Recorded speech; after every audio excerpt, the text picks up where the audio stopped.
Right, so remember when we're going over, or when you get your test back, you will be getting the answer key, and you'll also be getting a video going over some questions.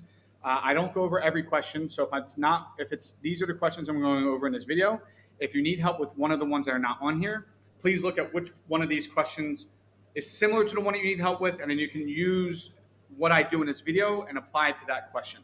All right, so the first question we're going to go over is this question number 4, which is rewriting 52.1208 as a fraction. And when we do that, the first thing we want to do is identify what is our place value of our decimal. So we have tens, hundreds, thousands, and 10,000s. So what this is saying is that we have 1,208 out of 10,000. So we can rewrite that as a fraction pretty easily as long as if we know our place values. And then what we have to do is just reduce these. Now, you might be able to identify how to do this faster, but I'm just going to go through it step by step. Since they're both even, I know I can divide both of these by 2. So when I divide 1,208 by 2, it will give me 604, and 10,000 divided by 2 is 5,000. All right, then I'm going to go ahead and see, well, they're both even again, so I can divide both of these by 2 one more time. And 604 divided by 2 is going to give me, whoops, I'm jumping ahead of myself, is going to give me 302. And 5,000 divided by 2 is 2,500. All right, and then our last thing, okay, we see that they're both still divisible by 2 because they're both even. So I'm going to go ahead and divide both of these by 2 again. And this is going to give me 151 over top of 2,500. All right, so then don't forget your 52, though. That's what some of you were doing in the last time. Just remember, it is going to be 52 and 151. I'm sorry, 2,500 divided by 2, I never did that. And 2,500 divided by 2 is 1,250.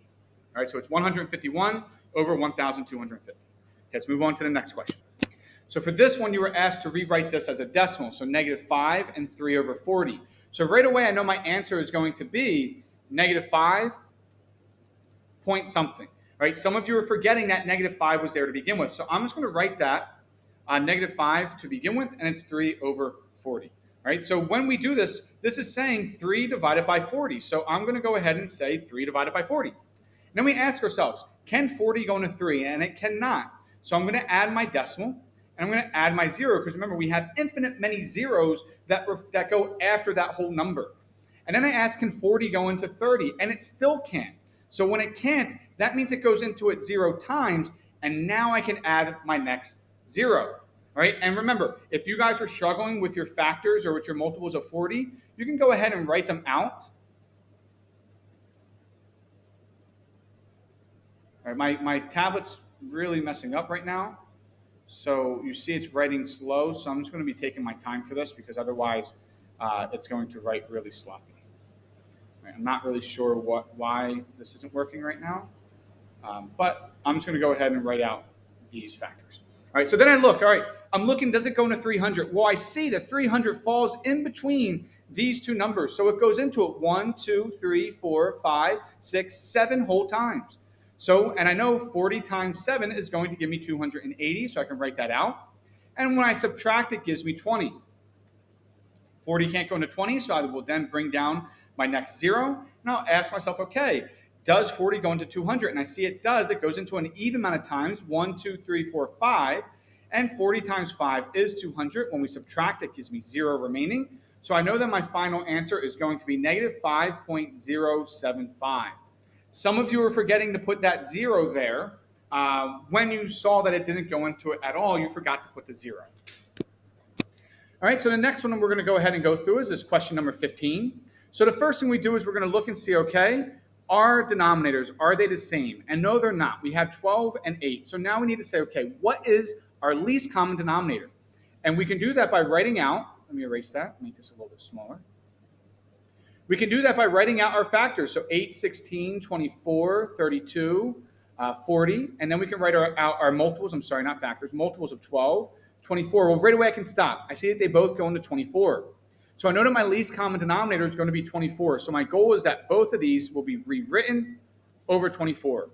So now I ask, well, 8 times what is 24? And that's 8 times 3. So then I multiply both the numerator and denominator, and I get 16 over 24. And 12 times 2 will give me 24. So then I multiply my numerator and denominator by 2.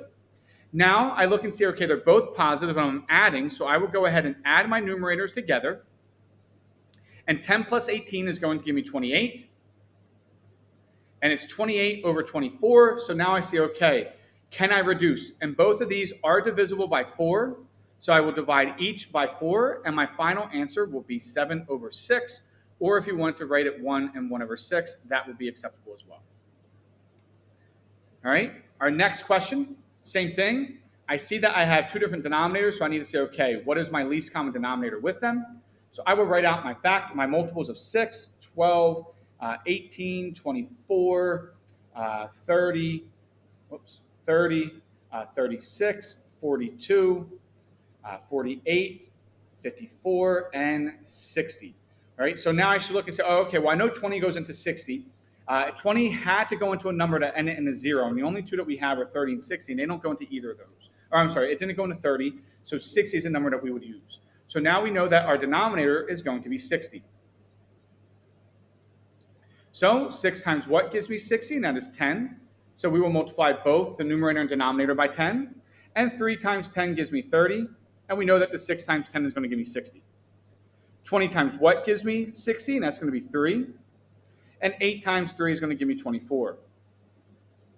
Now, we have a positive minus a number. So this is 24 minus 30. All over top of 60. All right, remember, when we're subtracting and we have different signs, we take the larger number and we subtract the smaller, and that gives me 6. And then we say, okay, well, the larger number was actually negative, so this will give me a negative 6. So we know that this is going to be negative 6 over top of 60. And now we have to reduce. Well, both of these numbers are divisible by 6. So then we get, sorry, this is really bad right now. Then we get negative 1 over 10. And that is your final answer. All right. All right, so now for this one, we have 3 denominators. So as I showed you before in class, I'm just going to take the smallest number and I'm going to write out its multiples. And you might be able to know what number all these go into. But I'm just going to take the smallest number and write out my multiples until I get to one I know that 8 and 12 go into. And right now, there hasn't been a number that both of them go into. Yeah, 8 goes into 8, but 12 doesn't. 12 goes into 12, but 8 doesn't. 8 goes into 16, but 12 doesn't. So I'm just going to continue until I get one that they both do, and that will be 24. So 2, 8, and 12 all go into 24, so that is what my denominator will be. So I'm just going to write out my denominator. And now I'll multiply this by 2 over 2, so it gives me 14 over 24. I'll multiply this by 3 over 3, so it gives me 15 over 24. And I multiply this by 12 over 12, so it will give me 12 over 24. Right, now, I'm going to combine these into one fraction, so 12 minus 15 minus 14 all over top of 24. Since these two are different signs, I'm going to take my larger number and subtract my smaller one, so it becomes 15 minus 12. So that's 3, but since the larger number was negative, my answer is actually negative 3. So now it's negative 3 minus 14 all over top of 24. So then from here, the signs are the same. So when they're the same, we add. So it becomes 3 plus 14, which is 17. But since they were negative, this answer is actually negative 17. So the answer is negative 17 over 24. All right, let's go ahead and move on to the next question. All right, so for here, the first thing we look at is my signs. So they're different, so I know I'm going to have to subtract. And then since I see that the larger number is negative, I know that my final answer is going to be negative. So maybe I'll write that negative there just to remind me, because that's where a lot of you are making your mistake.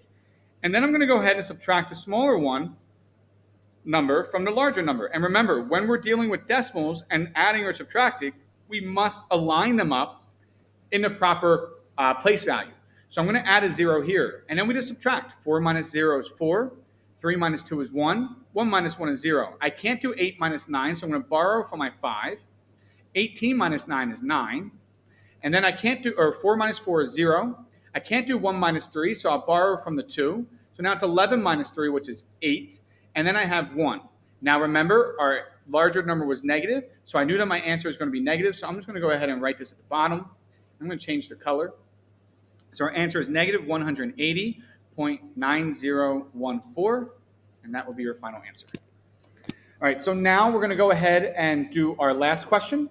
So from here, you can do this in different ways. I'm just going to go ahead and subtract this. I see that my larger number is positive, so it's really set up for me to not really have to do much like work. So I'm just going to write them out. 62.792 minus 38.7512. All right, so now I'm going to add my 0 here, so I have a place value for everything. I can't do 0 minus 2, so I'll borrow. 10 minus 2 is 8. 1 minus 1 is 0.